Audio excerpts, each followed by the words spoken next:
నమస్తే అండి, welcome back to our channel ఇట్లు మీ నేస్తం. మా ఛానల్ని ఫస్ట్ టైం చూస్తున్నట్లయితే ఒక్కసారి ఛానల్ విజిట్ చేసి మీకేమైనా ఛానల్లో నచ్చినవి ఉంటే తప్పకుండా ఛానల్ని సబ్స్క్రైబ్ చేసుకొని సపోర్ట్ చేయండి. ఈరోజు అయితే మీ అందరినీ నేను నైనితాల్ ప్రదేశానికి తీసుకెళ్తున్నానండి. ఇక్కడ మేము 1.5 డే ఉన్నాము. ఈరోజు నైట్ మేము ఇక్కడ నుంచి వెకేట్ చేసేసి మార్నింగ్ బోటింగ్కి వెళ్ళి అక్కడ నుంచి నైనాదేవి టెంపుల్ని దర్శించుకొని అక్కడ నుంచి మేము ఎయిర్పోర్ట్కి వెళ్ళాము. అదంతా ఇందులో నేను చెప్పడానికి ట్రై చేస్తాను. అలాగే అమ్మవారి గురించి, ఆ టెంపుల్ యొక్క విశిష్టత ఏంటి నేను చెప్పడానికి ట్రై చేస్తానండి కొద్దిగా. అలాగే నేను వీడియో కూడా కంప్లీట్గా తీయలేకపోయానండి, చాలా చల్లగా ఉంది. ఇప్పుడు 6:30 అలా అవుతుంది. ఇప్పుడు చూడండి సూర్యుడు అలా వస్తున్నాడు, చాలా చల్లగా ఉందండి. ఇంకా పిల్లలు లేవడానికి కూడా ఇష్టపడట్లేరు, అంత చల్లగా ఉంది. అసలు ఈ రూమ్లో ఫ్యాన్ కానీ ఏసీ అసలు ఏమీ లేదు, అయినా కూడా చాలా చల్లగా ఉందన్నమాట. పిల్లల్ని లేపి మేమంతా లగేజ్ అంతా ప్యాక్ చేసేసుకొని నేను మాత్రం రెడీ అయ్యాను. నేను మా హస్బెండ్, పిల్లలు మాత్రం లేవడానికి ఇష్టపడట్లేరండి, అంత చల్లగా ఉంది. ఎందుకంటే బోటింగ్ అని చెప్పేసి వాళ్ళని లేపడానికి ట్రై చేసాము. ఇక్కడ నుంచి మేము బోటింగ్ చేసేసుకొని నైనాదేవి టెంపుల్కి వెళ్తాము. అదంతా ఇక్కడ వెహికల్ మీద వెళ్ళామండి. ఇది స్టార్ట్ అవ్వగానే నేను వాయిస్ ఆఫ్ చేస్తానండి. అక్కడ మీకు వెహికల్ది బయట సౌండ్ ఉంటుంది, అది ఎంత ఎంజాయ్మెంట్ ఉందో పిల్లలతో. అలా వెహికల్ మీద వెళ్ళాము మేము. ఒకసారి అది కూడా మీరు చూడండి. అలాగే ఈ టెంపుల్ యొక్క విశిష్టత ఏంటో కూడా నేను చెప్తాను.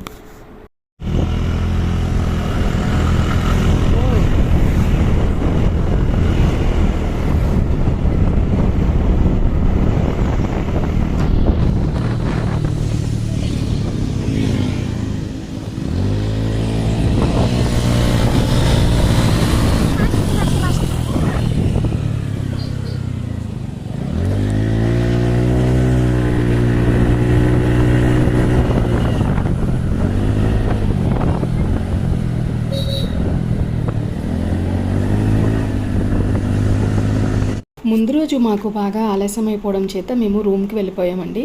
ఇంక మనకు మిగిలిపోయినవి ట్రిప్లో ఒకటి నైనాదేవి టెంపుల్ దర్శించుకోవడము, అలాగే బోటింగ్కి వెళ్ళడం. పిల్లలకి బోటింగ్ అంటే చాలా ఇష్టం కదండి. ముందు రోజు మిస్ అయినందుకు మేము మార్నింగ్ పెట్టుకున్నాము. ఇక్కడ నుంచి ఆ రెండు చూసేసుకొని డైరెక్ట్ అక్కడికి వెళ్ళిపోవచ్చండి. ఇది టెంపుల్ అండి. అక్కడ కంప్లీట్గా వీడియో తీయడానికి మాకు ఇవ్వలేదు. నేను సడన్గా వీడియో తీయడానికి ట్రై చేశాను, కానీ అక్కడ మీకు బోట్ చూడలేదా అని చెప్పి ఒకరు చెప్పారనమాట. సో అందుకని నేను వీడియో తీయలేదండి. అక్కడ నుంచి డైరెక్ట్గా మేము బోటింగ్కి వచ్చాము. ఇది పచ్చటి కొండలు, దట్టమైన అడవులు, ఉరికే జలపాతాలు, గలగల పారే నదీ ప్రవాహాలు, స్వచ్ఛమైన సరస్సులు, వాటి నడమ వెలిసిన ఆధ్యాత్మిక క్షేత్రాలు, ఇలా ఎన్నెన్నో సుందరమైన ప్రకృతి దృశ్యాలకు, ఆధ్యాత్మిక నిలయాలకు పెట్టింది పేరు ఈ ప్రాంతం. ఇది పర్యాటకానికే కాకుండా ఆధ్యాత్మిక యాత్రలకు కూడా ఆనవాలు. అలాంటి హిమాచల్ ప్రదేశ్లో పర్యాటక ప్రదేశమైన నైనాదేవి టెంపుల్ గురించి. ఇది పర్యాటక ప్రదేశమే కాకుండా అందరూ దర్శించవలసిన ఆధ్యాత్మిక మరియు మహిమాన్వితమైన ప్రాంతం. సముద్ర మట్టానికి 1100 అడుగుల ఎత్తులో నైనాదేవి ఆలయం నిర్మించబడింది. 51 శక్తిపీఠాలలో ఒకటైన నైనాదేవి ఆలయానికి చాలా ప్రత్యేకత ఉంది. పురాణాల్లోకి వెళ్తే దక్ష ప్రజాపతి ఒక యాగం చేస్తున్నప్పుడు తన కూతుర్ని అలాగే అల్లుడైన పరమేశ్వరుని మాత్రం పిలవలేదు. పుట్టింటి మమకారంతో పరమశివుని అనుమతితో యాగానికి వెళ్తుంది సతీదేవి. అక్కడ తనకు జరిగిన అవమానానికి ప్రాణత్యాగం చేస్తుంది. దానితో పరమశివుడు ఆగ్రహంతో ఆమె శరీరాన్ని భుజంపై వేసుకొని అటు ఇటు తిరుగుతూ ఉంటాడు.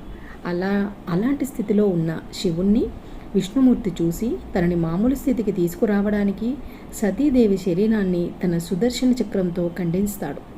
ఆ శరీర భాగాలు పడిన ప్రదేశాలే శక్తిపీఠాలు. అందులో ప్రధానమైనవి 18 కాగా మిగిలిన ప్రాంతాలు 51 ఉపశక్తిపీఠాలుగాను 108 శక్తిపీఠాలుగాను ప్రసిద్ధి చెందినవి.